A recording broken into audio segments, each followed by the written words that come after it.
সমন্বয়ক পরিচয়ে মারধর করে ভাইরাল হয়ে হেলপারের কাছে ক্ষমা চাইলেন। জগন্নাথ বিশ্ববিদ্যালয়ের সহসমন্বয়ক পরিচয়ে বাসের হেলপারকে মারধরের একটি ভিডিও সামাজিক যোগাযোগ মাধ্যমে ভাইরাল হয়েছে। তুই চিনোস আমারে, চিনোস? আমি জগন্নাথ বিশ্ববিদ্যালয়ের সহসমন্বয়ক, এই বলে লোকাল বাসের হেলপারকে কয়েকটি চড়থাপ্পড় মারতে দেখা যায়। ভিডিও ভাইরালের পর সামনে আসে সেই ছেলের পরিচয়। বাসের হেলপারকে চড়থাপ্পড় দেয়া ছেলেটি জগন্নাথ বিশ্ববিদ্যালয়ের রসায়ন বিভাগের 2018-19 শিক্ষাবর্ষের শিক্ষার্থী।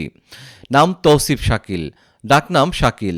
তার ব্যাচের শিক্ষার্থীরা নিশ্চিত করেছে সে রসায়ন বিভাগের 14তম ব্যাচের শিক্ষার্থী। মিরপুর এলাকায় থাকত।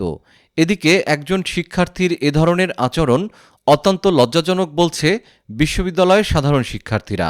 ভাইরাল ওই শিক্ষার্থী জগন্নাথ বিশ্ববিদ্যালয়ের শাখা ছাত্রলীগের রাজনীতির সঙ্গেও জড়িত ছিলেন, আবার উত্তরণ বাস কমিটির সভাপতিও ছিলেন। আন্দোলন চলাকালে শিক্ষার্থীদের বিপক্ষে অবস্থান নেয়া এবং শিক্ষার্থীদের বিভিন্নভাবে চাপ প্রয়োগ করার অভিযোগ ওঠায় বয়কট করা হয় তাকে। এদিকে জগন্নাথ বিশ্ববিদ্যালয়ের বৈষম্য বিরোধী ছাত্র আন্দোলনে অংশ নেয়া সমন্বয়করা বলছেন, এটা খুবই দুঃখজনক ঘটনা।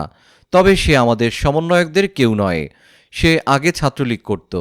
হেলপারকে থাপ্পড় মারা শাকিলের পরিচয় জানাজানির পর এবং দিনভর ব্যাপক সমালোচনার মুখে পরবর্তীতে তিনি ওই হেলপারের কাছে গিয়ে ক্ষমা চেয়ে একটি ভিডিও ধারণ করেন।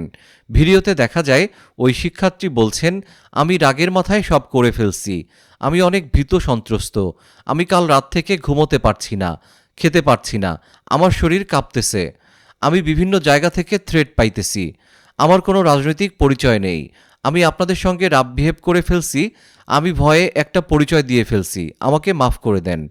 এ সময় সেই বাসের হেলপার বলেন সে একটা ভুল করে ফেলেছে, এখন সে তার ভুল বুঝতে পেরেছে, তাই তাকে মাফ করে দিয়েছি। আমরা যেহেতু পড়ালেখা করতে পারিনি, তাই সে যেন পড়ালেখা করে বড় কিছু করতে পারে, তাই তারে মাফ করে দিয়েছি।